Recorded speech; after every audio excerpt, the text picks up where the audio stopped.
সম্মানিত ভাই এবং বন্ধুগণ,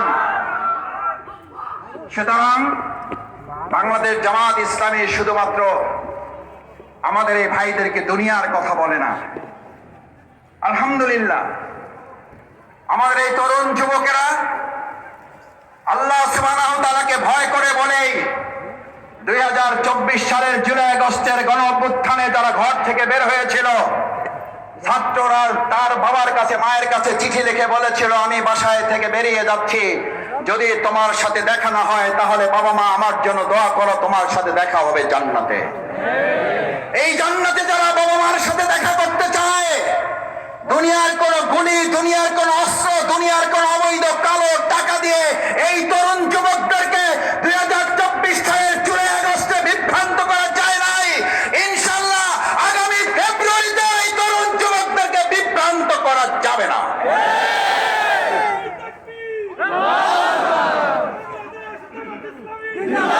সংগ্রামী ভাই এবং বন্ধুগণ, আমাদের এই ডুমুরিয়া ফুলতলা মুসলমান ভাইদের পাশাপাশি এখানে আমাদের হিন্দু ধর্মাবলম্বী ভাই এবং বন্ধুগণ আছেন। আমি দুজনের বক্তব্যের একজনের বক্তব্য শুনতে পেয়েছি, সেক্রেটারির সাথে কথা হয়েছে, পরিচয় পেয়েছি।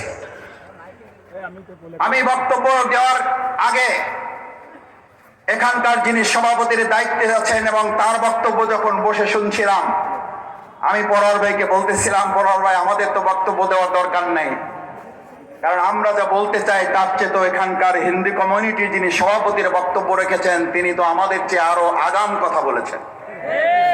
সুতরাং আমাদের এই হিন্দু ধর্মাবলম্বী ভাইদেরকে যারা একটা পকেট ভোট মনে করে এতদিন তাদেরকে ব্যবহার করেছেন, তাদের ঘাড়ে বন্দুক রেখেছেন, তাদেরকে আপনারা জিম্মি করে রেখেছিলেন। আমরা 2024 সালের জুলাই আগস্টে শুধু নয়, বিগত 15 বছরেও আমরা যদি কোথাও 10টা সেলাই মেশিন দিয়েছি তাহলে তার মধ্যে 2টা বা 3টা আমরা আমাদের হিন্দু ধর্মাবলম্বী ভাই বোনদের কাছে আমরা পৌঁছে দেওয়ার চেষ্টা করেছি। আমরা যদি 2টা মসজিদ করার চেষ্টা করেছি, তাহলে আমরা হিন্দু ধর্মাবলম্বী ভাইদের মন্দির সংস্কার, মন্দির নির্মাণেও আমরা তাদেরকে উৎসাহ জুগিয়েছি। আমরা যদি আমাদের 2টা রাস্তা, স্কুল, কলেজের চিন্তা করেছি, আপনাদের মিয়া অধ্যাপক গোলাম পরোয়ার তিনি আপনাদের কমিউনিটির হিন্দু ধর্মাবলম্বীর 2টা স্কুল কলেজ প্রতিষ্ঠার জন্য তিনি কাজ করেছেন না করেন নাই? আজ হিন্দু ধর্মাবলম্বী যারা আছেন, তিনি যেহেতু, আমি তার বক্তব্য শুনেছি, আমাদের স্রষ্টা এক, আমরা ভিন্ন চিন্তা হয়তো লালন করি, কিন্তু আমাদেরকে একজন সৃষ্টি করেছেন। আমি সেই আল্লাহ সুবহানাহু ওয়া তাআলাকে সাক্ষী করে আপনাদের কাছে জানতে চাই, বিগত 15 বছর শুধু নয়, দেশ স্বাধীনের 53 বছর পেরিয়ে এই 54 বছরে বাংলাদেশ জামাত ইসলামী আমাদের হিন্দু ধর্মাবলম্বী ভাই এবং বোনদের একটা জায়গা, একটা দোকান, একটা বাড়ি আমাদের দ্বারা কোথাও আঘাতপ্রাপ্ত হয়েছে? বিভিন্ন সময় আওয়ামী লীগ, শেখ হাসিনা আমাদের নামে অপপ্রচার চালিয়েছে।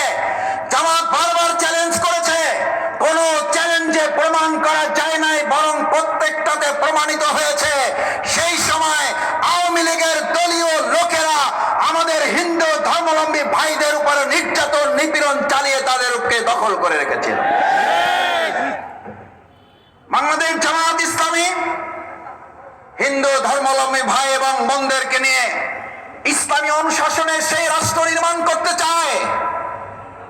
জনৈক বেদুইন মুহাম্মদুর রাসূলুল্লাহ সাল্লাল্লাহু আলাইহি ওয়াসাল্লাম মসজিদে নববীতে বসে যখন বক্তব্য দিচ্ছিলেন, সাহাবায়ে আজমাইন কেরামগণ উপস্থিত আছেন। আবু বকর, ওমর রাদিয়াল্লাহু তাআলা আনহুর মতো সাহাবায়ে আজমাইন কেরামগণ সেখানে আছেন। বেদুইন প্রিয় নবী মুহাম্মদুর রাসূলুল্লাহ সাল্লাল্লাহু আলাইহি ওয়াসাল্লামের বক্তব্য শুনতে শুনতে বাথরুমে যাওয়ার খেয়াল হারিয়ে ফেলেছেন।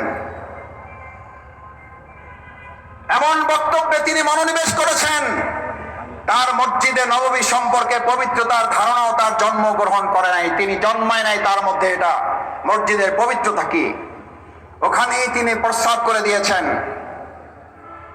মুহাম্মদুর রাসূলুল্লাহ সাল্লাল্লাহু আলাইহি ওয়াসাল্লামের নজরে আসে আগেই যখন সাহাবায়ে কেরাম এই দৃশ্য দেখেছেন, কেউ কেউ তাকে ধরে নিয়ে এসে রাসূল বিচারের জন্য পেশ করতে যাবেন, এমন সময় প্রিয় নবী মুহাম্মদ রাসূলুল্লাহ সাল্লাল্লাহু আলাইহি সাল্লাম দূর থেকে দেখে বললেন, ওই বেদুইনকে আমার কাছে নিয়ে আসো, তাকে ছেড়ে দাও, আমার কাছে নিয়ে আসো। রাসূল করিম সাল্লাল্লাহু আলাইহি সাল্লামের কাছে তাকে নিয়ে যাওয়া হলো। নিয়ে যাওয়ার পর রাসূল সাল্লাল্লাহু আলাইহি সাল্লাম সাহাবীদেরকে নির্দেশ দিলেন, এবার পানি নিয়ে আসো এক বালতি। রাসূল সাল্লাল্লাহু আলাইহি সাল্লাম নিজে পানির বালতিটা হাতে নিলেন, বালতি থেকে পানি তুললেন, বালতির পানি দিয়ে মসজিদ পরিষ্কার করে দিয়ে বেদুইনকে বললেন, তুমি জানো না আমাদের এটা পবিত্র জায়গা, এটা পবিত্রতা রক্ষা করি আমরা। বেদুইন হেসে দিয়ে বলল, মুহাম্মদ, আমার এটা জানা ছিল না, আমি এটা বুঝতে পারি নাই। আমাকে তো এখানে যারা আছে তাদের মধ্যে কেউ কেউ আমাকে মারতে উদ্যত হয়েছিল, আপনার হস্তক্ষেপে সেখান থেকে আমি বেঁচে গিয়েছি।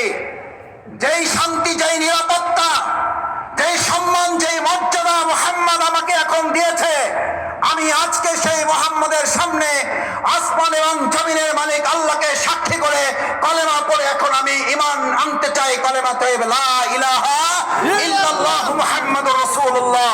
রাসূল সাল্লাল্লাহু আলাইহি সাল্লামের হাতে তিনি ঈমান গ্রহণ করলেন। সাথে সাথে রাসূল করিম সাল্লাল্লাহু আলাইহি সাল্লামের দিকে তাকিয়ে বললেন, মুহাম্মাদুর রাসূলুল্লাহ সাল্লাল্লাহু আলাইহি সাল্লাম। ততক্ষণ পর্যন্ত মুহাম্মদ মুহাম্মদ বলছিল, এখন বলছে মুহাম্মাদুর রাসূলুল্লাহ সাল্লাল্লাহু আলাইহি সাল্লাম। আমি একটা দোয়া করতে চাই। আমি হিন্দু ভাইদের জন্য এটা বলছি এই কারণে, দিস ইজ ইসলাম।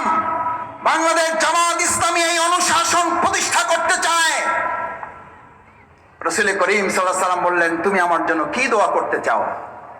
বলে যে আমি আপনার জন্য একটা দোয়া করতে চাই, আল্লাহুম্মা রহামনি মুহাম্মাদান। আমি আমার আল্লাহর কাছে প্রথম ঈমান আনার পর যে প্রথম দোয়াটা আমি করতে চাই, সেই দোয়াটা হচ্ছে আল্লাহুম্মা রহামনি মুহাম্মাদান। আল্লাহ, আপনি আমার উপরে রহম করেন। আর কার উপরে করেন?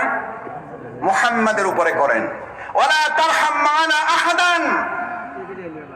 আপনি এখানে আর যারা আছে তাদের উপরে করেন না, কারণ তারা আমাকে এখান থেকে যে সম্মান, যে মর্যাদা দেওয়ার কথা ছিল সেটা তারা দেওয়ার ক্ষেত্রে সফল হতে পারেন নাই, কিন্তু মুহাম্মদ ইসলামের ধারক বাহক, তিনি এটা সক্ষম হয়েছেন। আল্লাহ, আপনি আমার প্রতি দয়া করেন আর এই মুহাম্মাদের প্রতি দয়া করেন। মুহাম্মদুর রাসূলুল্লাহ সাল্লাল্লাহু আলাইহি সাল্লাম এই কথা হেসে দিয়ে সাহাবীদের তাকিয়ে বললেন, সাহাবীরা তোমরা তাকে এগিয়ে দিয়ে আসো। আমার সম্মানিত হিন্দু ধর্মাবলম্বী যারা আছেন, বাংলাদেশ জামাত ইসলামী এমন ইসলামী অনুশাসন তৈরি করতে চায় যেখানে একজন মুসলমান যেমন নিরাপদ থাকবে, একজন মুসলমান যেমন ঈদুল ফিতর, ঈদুল আজহা উদযাপন করবে, আপনাদের আগামী পরশু থেকে হতে যাওয়া যে আপনাদের অনুষ্ঠান, যে পূজা উৎসব, এটা পালন করতে এই দেশে আপনারা কোন রকম বাধাগ্রস্ত হবেন না। এই নিশ্চয়তা ইসলাম আপনাদেরকে দিয়েছে বলে বাংলাদেশ জামাত ইসলামী বর্তমান সরকারের সহযোগিতা নিয়ে যা যা করা দরকার ডুমুরিয়া এবং ফুলতলায় আমরা কি হিন্দু ভাইদের পাশে থেকে তা করার জন্য প্রস্তুত আছি না? আমরা কেন করব? আমরা কেন করব? এটা কি জামাতের কাজ না ইসলামের কাজ? এটা কি জামাতের নির্দেশ, পরের ভাইয়ের নির্দেশ, আল্লাহর নির্দেশ? আল্লাহর নির্দেশ। সুতরাং ভিন্ন ধর্মাবলম্বী হিন্দু ভাই এবং বন্ধুগণ, আপনারা আপনাদের প্রিয় পরীক্ষিত মানুষ অধ্যাপক মিয়া গোলাম পরর ভাইকে কাছে থেকে দেখেছেন, পেয়েছেন, জেনেছেন, বুঝেছেন। এখন শুধু আপনাদের সম্পদ আপনাদের মধ্যে কুক্ষিগত করে রাখলে এটা স্বার্থপরতার পরিচয় দেওয়া হবে।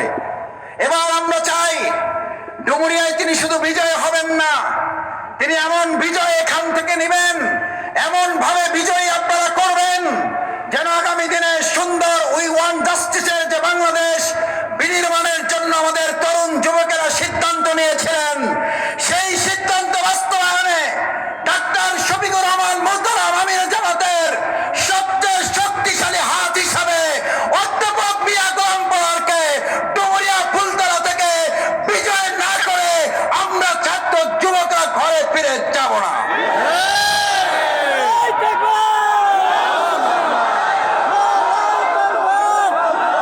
সম্মানিত ভাই এবং বন্ধুগণ, আসুন আমরা আমাদের তরুণ যুবকদের শিক্ষা প্রতিষ্ঠানগুলোকে সন্ত্রাস মুক্ত, মাদক মুক্ত এবং আমাদের যুবকদের আত্মকর্মসংস্থান উদ্যোক্তা হিসেবে তাদেরকে তৈরি করে আগামী বাংলাদেশ বিনির্মাণে বাংলাদেশ জামাত ইসলামীর পাশাপাশি আপনাদের প্রিয় মানুষ অধ্যাপক মিয়া গোলাম পরোয়ারকে ত্রয়োদশ জাতীয় সংসদ নির্বাচনে বিপুল ভোটে বিজয়ী করে শুধুমাত্র এই ডুমুরিয়া এবং ফুলতলা বাসীর নেয়ামত নয়, গোটা বাংলাদেশের নেয়ামতে আমরা পরিপূর্ণ করে তাকে সংসদে প্রেরণ করব ইনশাআল্লাহ। সেই প্রত্যাশা ব্যক্ত করে, সেই আহ্বান আপনাদের কাছে রেখে, সেই আকুল আবেদন আপনাদের কাছে রেখে আমার বক্তব্য শেষ করছি। আসসালামু আলাইকুম ওয়া রাহমাতুল্লাহি ওয়া বারাকাতুহু।